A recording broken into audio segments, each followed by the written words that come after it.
Welcome to the autodoc YouTube channel. Today I'm going to be talking to you about fuel consumption. As fuel keeps going up in money at the moment, and it's the one thing that every car needs, it's definitely a topic that needs to be spoken about on how we can reduce our consumption as much as possible.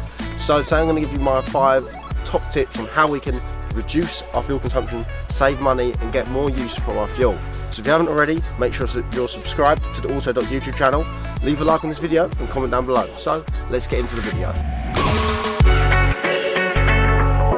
My first top tip is sort of a myth buster. Everyone says about air conditioning costing you more fuel, more money to run it with it on in the car, but that's actually not true at all.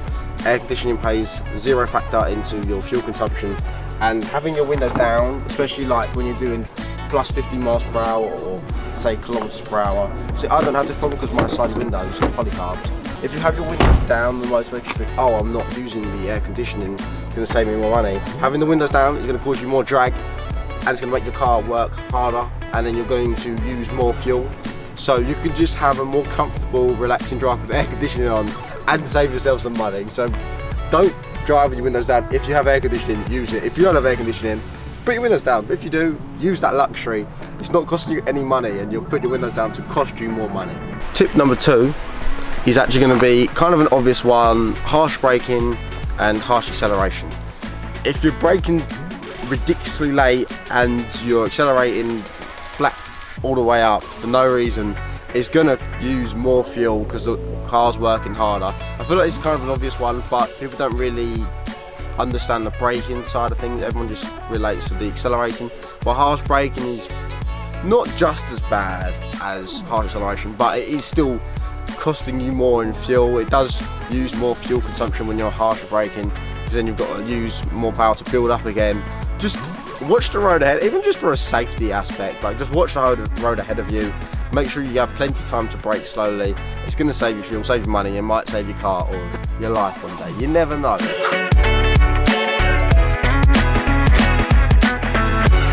Number 3 is one that not many people think of, but it is a very, very important one at the same time.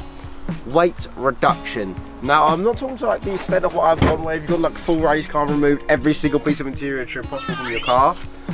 I'm talking about when people leave their wardrobe in their boot, or their tools in their boot, or anything heavy in their boot. Spare wheel, axle stand, jack, whatever you need, understandable keeping there. But if you're keeping your whole wardrobe or just bags of rubbish, random things in your boot, or you have a van and you've got wood, bricks, whatever it may be, buckets of paint, the extra weight is going to cause more strain on the vehicle, using more fuel consumption, costing you more money. Imagine riding a bike with a backpack on with a load of heavy bricks in the back.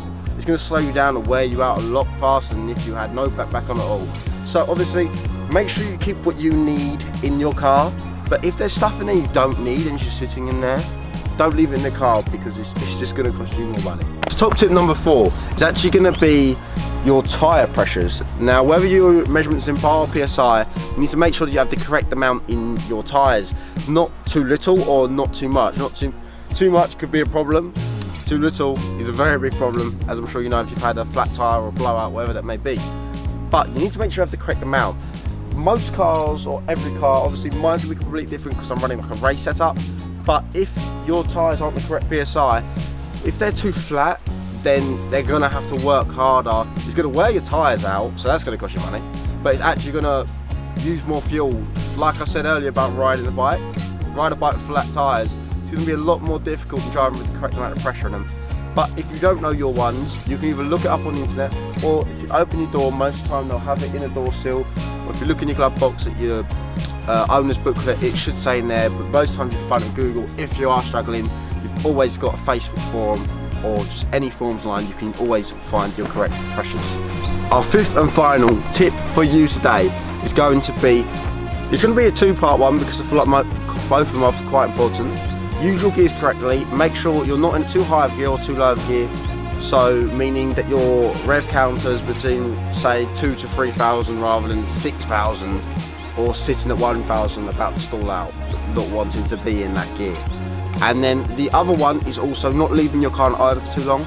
Most modern cars these days have auto start stop, so it will cut out for you to save fuel in traffic, which is not very good in performance cars. You've been driving it aggressively and you stop at a set of lights and it just shuts off and it's going to damage your engine.